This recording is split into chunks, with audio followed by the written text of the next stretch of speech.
after that, we head into last night's game, a 59-53 win against OU, which was a much-needed victory. Mackay and King were both questionable for this game. They were game-time decisions. Mackay ended up being able to go, but King couldn't make it. But obviously, we won 59-53. It wasn't the prettiest win. It was kind of an ugly win, but I think without King, and if you would have told me we didn't have King in this game and Mackay would have played and went 2 for 14 from the field, went 0 for 5 from 3, I would have said we're not winning that game. And we won by 6. Right. So, I mean, we did beat them by 30 last time. We won like 77-47 just a couple of weeks ago. But right. Yeah, what were your thoughts on that game? I mean, OU obviously hasn't been a great team this year. But I mean, anytime you can get a win in the conference is huge. Especially this year when it's so up and down. Like one team will be one team. You're like, what? Like a few weeks ago we beat TCU by 26, and then they just were about to beat Kansas. Right. That's just what the Big 12 is for you. Like, it's just, right. I mean, it's so stacked from top to bottom. And really at any given time someone can win a game.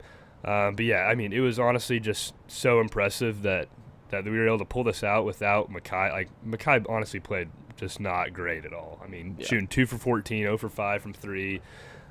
He did have 8 assists, which was a career high. So I thought that was good that he, even though he wasn't able to contribute shooting the ball, he was really dishing the ball well and getting everybody else involved. Yeah. Then, I mean, just got to go back to Bandoo. I mean, 19 points, just putting the ball in the hoop, playing really well now. Yeah, made 5 threes. I mean, without him, I don't think we win this game, obviously. I mean, he really was kind of that scoring that we needed. I mean, the Bears don't score 59 points very often this season. And, you know, he poured in 19 of those 59 off the bench, which was huge. I mean, that's like a third of your points right there from Bandoo. And, you know, getting 15 just on his threes is another thing. I mean, this was a game that, you know, Mackay Mason, I do give him credit. He played great on defense. He did well distributing the ball. Like you said, career high 8 assists. He was penetrating, kicking. When he wasn't on the floor, it was very apparent that the ball was not moving well.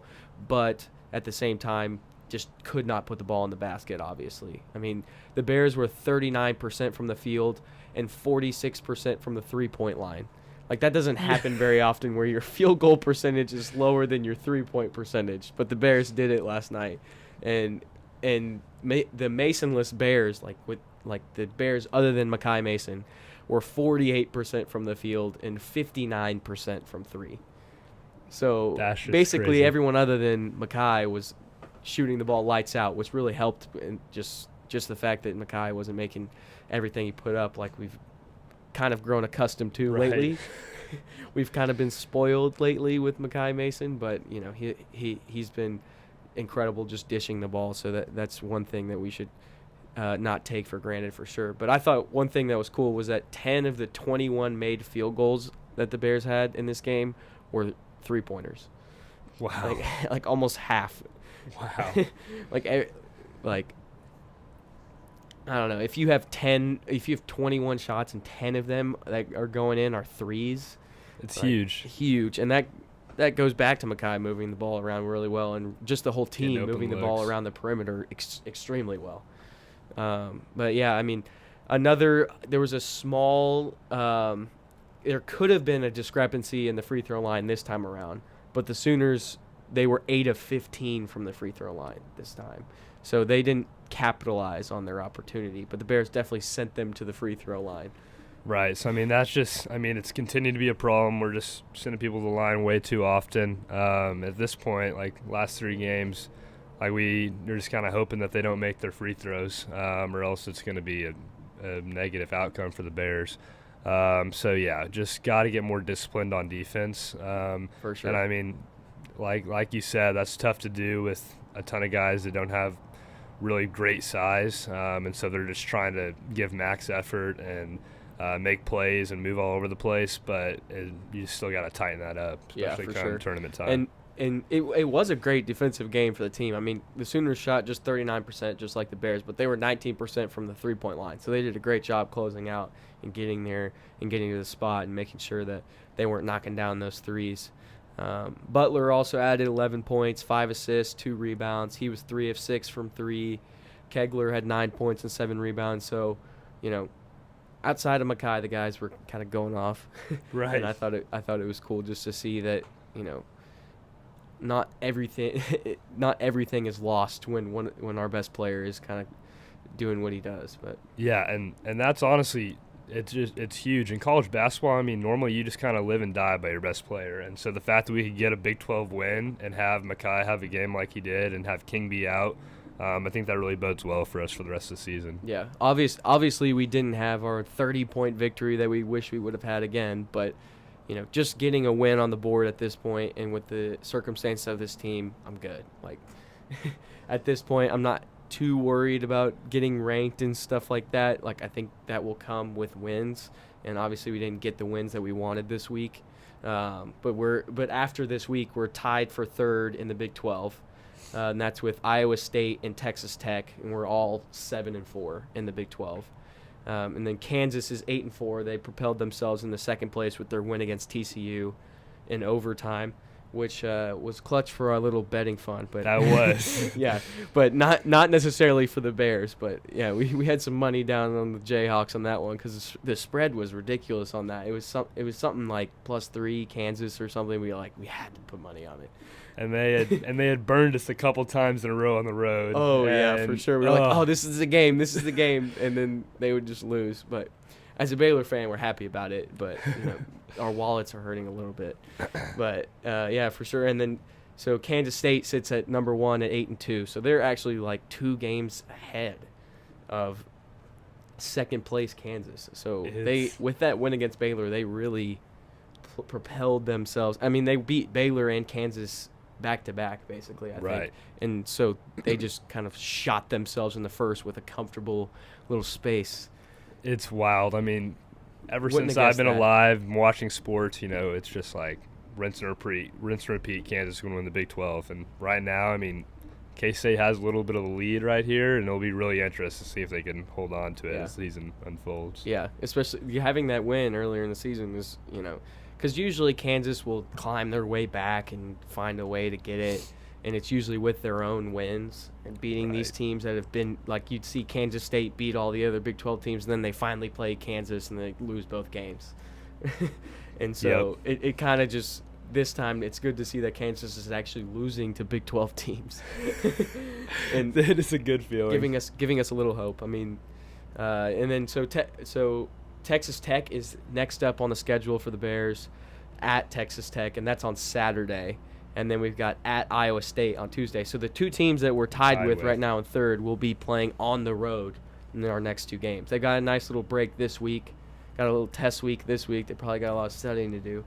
But yeah, it's going to be interesting. I think if you can walk away with 1 win, you would be happy with that because this is 2 tough games, 2 teams that are playing better than they have recently in recent seasons, and it's going to be a tough test for sure. Yeah, it will be. It's always tough to go play Iowa State on the road. Texas Tech is solid this year, but I mean, especially with where we are in the rankings and how they're tied with us right now, got to get at least 1, 2 would be huge. But then if you lose both of them, then it's not looking pretty. It's not looking as pretty as it was, just a few days ago, honestly. Like, literally a few days ago, we would have said, what you were thinking. But, I mean, given that, kind of give me your end-of-season projection, given these, this struggling week this week and these tough games ahead of us. Yeah, I mean, I still think that, with Makai, like, anything is possible. Like, we can still go on a run to end this season and get close to the top of the Big 12 standings, if not the very top. But, it's just going to take us being more disciplined on defense, I think, and continuing to knock down shots on the offensive end. But then I really think that if Makai can continue to distribute the ball like he has been lately, that'll be huge for us. And so, realistically, I'm looking – I would love for us to finish third. It would be tough, I think, to overtake Kansas and Kansas State. But I think that would be big time for us making the tourney. Yeah, and I think third third is, there's a poll up on Sikkim 365 right now, and I think third is the leading vote with like 28% or something like that. I can't remember the exact percentage, but that seems to be what most other Baylor fans are thinking right now as well. And I think personally that's probably the safest bet for sure. I think third is probably where you would put them, but just thinking about these 2 road games ahead of us, I'm starting to think that it might be fourth, just because we're kind of not riding the momentum wave into these tough games, and we might end up in between these 2. And I really think they're going to win one. I don't know which one of these games they will win, but I think they'll at least pull one of these out, whether that be against Iowa State or Texas Tech, and whatever team you beat, you'll end up ahead of in the standings, I think, when things are all said and done, because it'll just drastically affect the standings for sure, these next 2 games. But so what seed would you say you would give this Bears team? Like in the NCAA tourney? Yeah, so I guess what would you project them to be at the end of the season? Not necessarily where you would put them right now, but where would you project them to be at the end of the season? Well, right now, I'm looking for us to. So I think we lose one of these this week. And I think we're going to go on a tear at the end of the year, and then I think we're going to win the Big 12 tournament. Wow. So Hot we're going take. to be coming into the tournament really hot.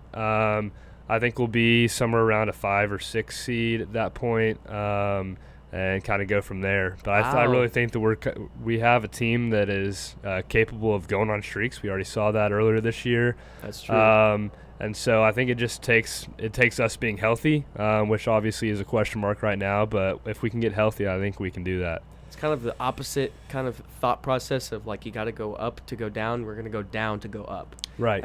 I think that's kind of how it is, because we kind of went up and now we'll go down a little bit and then we'll shoot back up, especially with some Mackay 3-pointers. I think. Yep. And Mackay's got some experience going off in the tournament, as Baylor fans know. As we know all too well. Yeah, I know all too well about it. But I mean, he's just sensational when he's got the stroke going. He's just incredible from 3. I mean, it's Steph-like when he's going off. I mean, obviously he's not Steph, but I mean it's right. Steph-like when he is going off. Yeah, it just feels like every shot he's putting up is going in. Yeah, that's definitely the highest ranking I've had. I mean, most people that I've asked on the podcast have said 8 or 9, and that's been over the past 3 or 4 weeks or so. And I think with this, I was kind of expecting some sort of dip like this, but I figured it would have been against better teams, I guess you would say. I wasn't expecting it to be against Texas, and I thought we would have ended the Kansas State hype, but obviously that didn't happen. But I really think that, the Bears, like you said, if they can really get on a roll right here, they can put themselves in the conversation for a 5. But I don't think they're probably going to win the Big 12 tournament. I hate to say it, but they're probably not going to win the Big 12 tournament. And I still am kind of standing by my 8 seed right now, and that's simply because we've just got these 2 games ahead of us that might really drastically affect the standings. We're not playing really well heading into them, and that worries me just a little bit, and especially being on the road, and we've played a lot better at home this season.